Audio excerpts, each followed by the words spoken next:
My name is Paul Luna, and you're tuned into F&B Lunacy.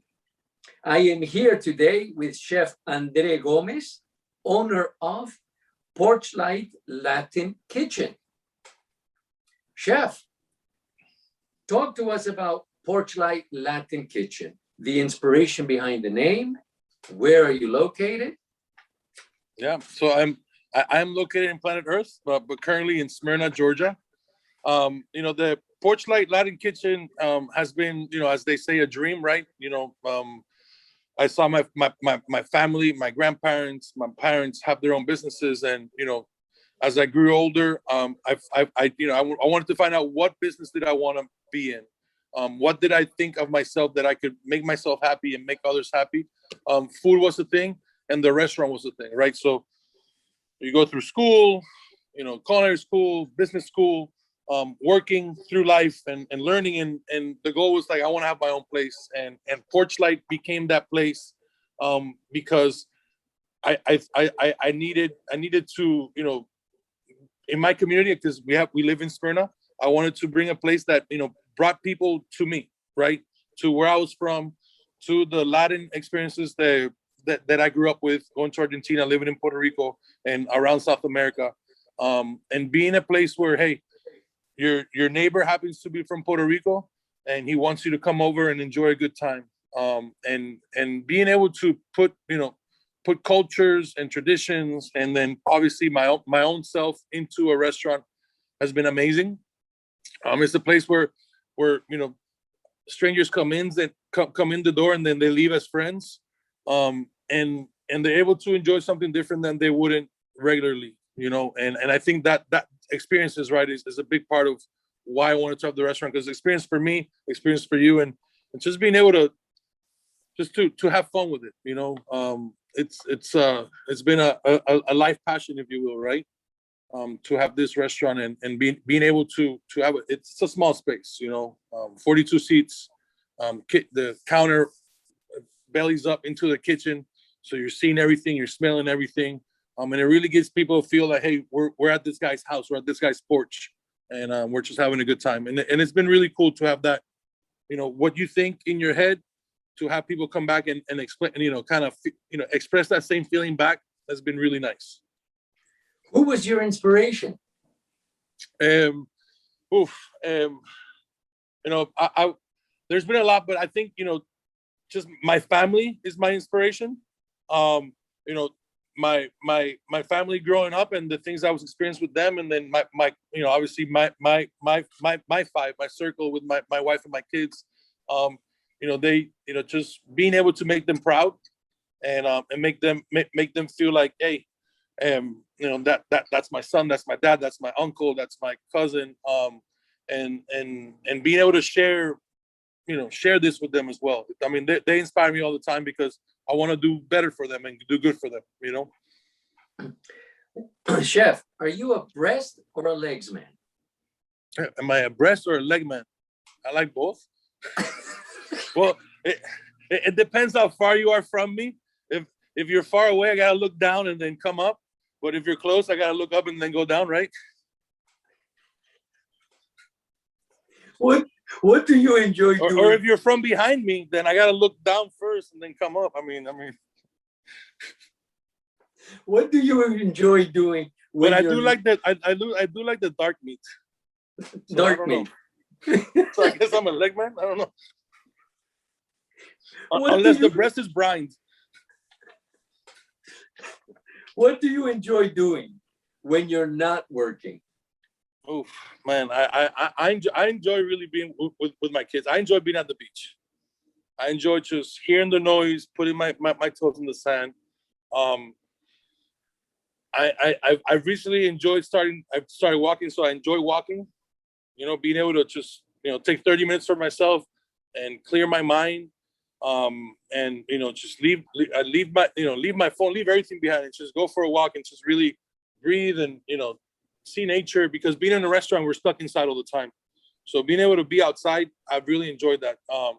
But I enjoy with my family being on the beach, and like I said, right now, just really being out there and just taking a fresh breath of fresh air.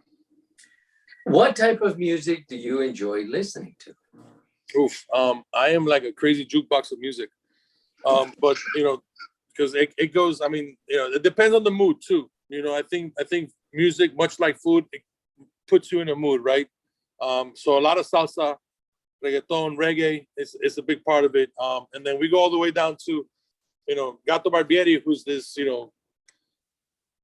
it's not classical, but it's like a smooth Latin jazz, type feel. All the way up to like, System of a Down and No Effects, where it's just a mixed range of music. But I think that's what makes us unique, right? We're all, put together by these all different things. But I think music for me is a lot of a mood. My cooks can tell if there's some ragey music going on. Oh shit, give them a minute.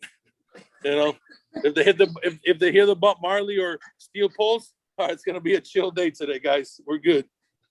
Héctor Lavoe o Willie Colón? Oof, los dos juntos. La Fania All Stars all the way. No, but Héctor Lavoe is always gonna be one of those guys that, I mean, just his voice and the way he sings, and he tells stories when he's talking, when he's singing, which is awesome. I like, as far as like music like that, Ruben Blades, is also a good one. I mean, you can go down the list. There's a lot of good salsa out there, and and it's funny. The more I get into it, the more you realize. Because for me, it's something. Oh, it's so old, and it is old, man. Some of these salsa singers. I mean, I thought when I was coming up as a kid, these guys were like coming out now in the 80s and 90s. No, they're 70s, and it's just like, it's good music. I mean, it teaches. I mean, and it's funny because there's the songs I compare it to like country music, because they talk about it. They talk about women. They talk about booze. They talk about drugs, but it's all in how they say it, that you don't get caught up in that it's so bad. So I love it, man. I mean, and to know that people, outside the Latin community, know about the history of the music is awesome. That's another good thing about this restaurant. I've been able to connect with people, not just through the food, but through the music, because our music's playing, as through the service. So it's great. Is there a particular food item you eat that is embarrassing? Oof, yeah, corned beef, but like out of a can. I mean, because it's processed like salty, corned beef in a can, and yeah, it's if I were to, my secret ingredient, and and you have the little special tool to open the can. Yeah, that's pretty embarrassing. And then you break the tool to open it. Yeah. Is there anything of importance you would like to share with us? Oof. No, we're all okay. We're all good people. I think it's important that we all realize that we don't have to fit in a box. That we are all individuals, and we all have our own set of feelings and emotions, and it's okay to share them. Sometimes people don't know how to share that, and it's something that I put myself out there a lot, and sometimes it's okay for people to bring it back to me as well.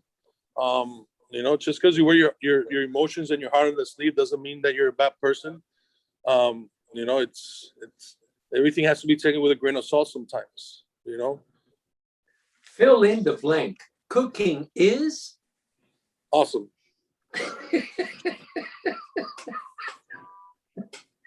What's important, taste or food presentation? Oh, taste. I've seen some beautiful dishes that taste like crap.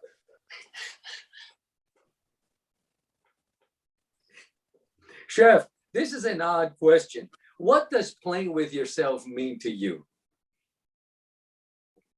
I mean, it's not odd. I think it's natural. I have a preteen right now, so playing with yourself has come up in my house a lot. So what I've learned to learn, what I've learned to learn about it, because I'm learning about it again, is that it's natural. It's something that whatever way you feel about it, it's good. Playing with yourself is good. I mean, I've very rarely had a bad experience.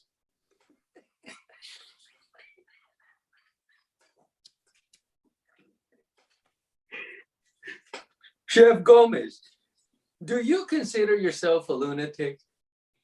I can be, yes.